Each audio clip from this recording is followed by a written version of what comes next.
എത്രയും സ്നേഹം നിറഞ്ഞ സഹോദരി സഹോദരന്മാരെ, അനുജന്മാരെ, അനുജത്തിമാരെ, കൊച്ചുമക്കളെ, റിപ്പബ്ലിക് ദിനത്തെപ്പറ്റി രണ്ട് വാക്ക്.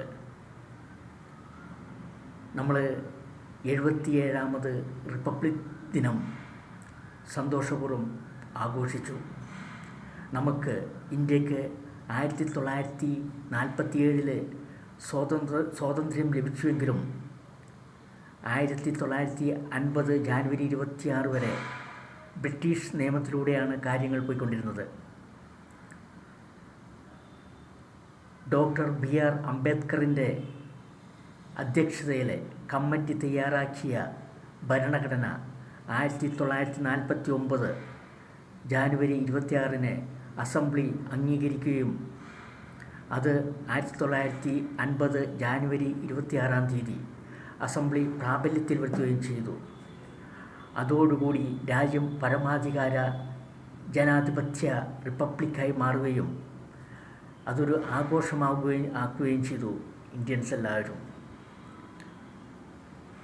അന്ന് നമ്മൾക്ക് ഒരു വിദേശ അതിഥി ഉണ്ടായിരുന്നു. ഇന്തോനേഷ്യൻ പ്രസിഡന്റ് സുകാർണോയായിരുന്നു അന്നത്തെ അതിഥി. അതിനുശേഷവും എല്ലാ വർഷവും നമുക്ക് വിദേശ അതിഥികൾ ഉണ്ടാകാറുണ്ട്. ഈ 2026 നമുക്കുണ്ടായിരുന്ന വിദേശ അതിഥികൾ 2 പേരായിരുന്നു. അത് യൂറോപ്പിൽ നിന്നുള്ളവരായിരുന്നു. European Commission president Ursula von der ലയനും European Council president Antonio കോസ്റ്റയും.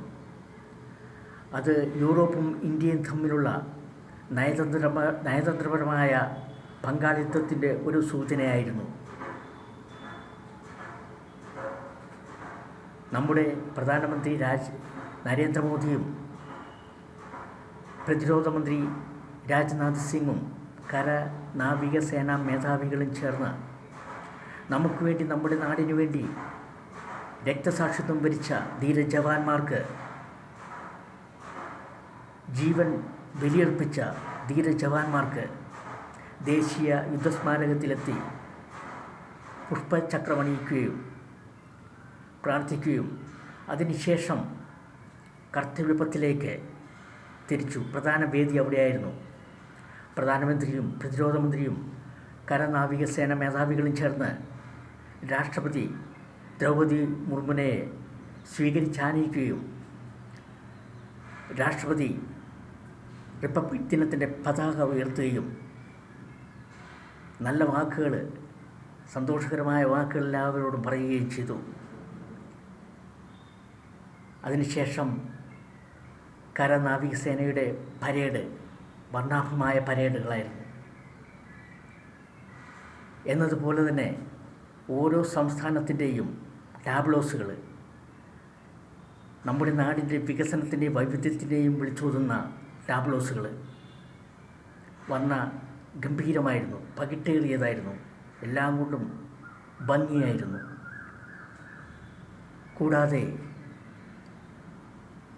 Operation Sindoor,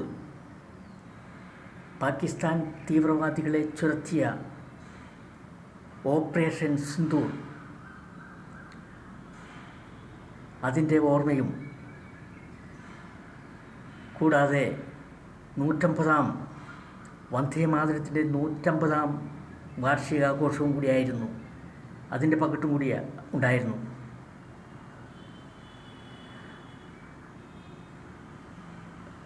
operation സിന്ധൂറിൻ്റെ ആ ഒരു വിശേഷണം ഉണ്ടായിരുന്നു, ആത്മനിർഭർ ഭാരത് എന്ന്. ഇത് രണ്ടും കൂടി റിപ്പബ്ലിക് ദിനത്തിലായപ്പോൾ എല്ലാം കൊണ്ടും പകിട്ടേറുകയായിരുന്നു.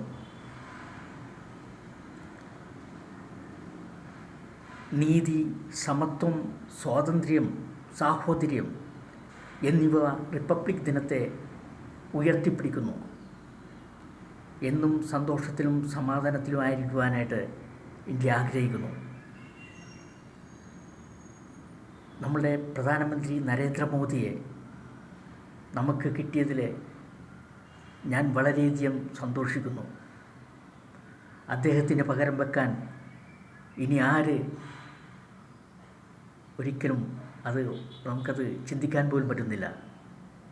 സഹോദരങ്ങളെ, എല്ലാവർക്കും നല്ലത് വരട്ടെ. എല്ലാവർക്കും എൻ്റെ റിപ്പബ്ലിക് ദിനാശംസകൾ. ജയ് ഹിന്ദ്.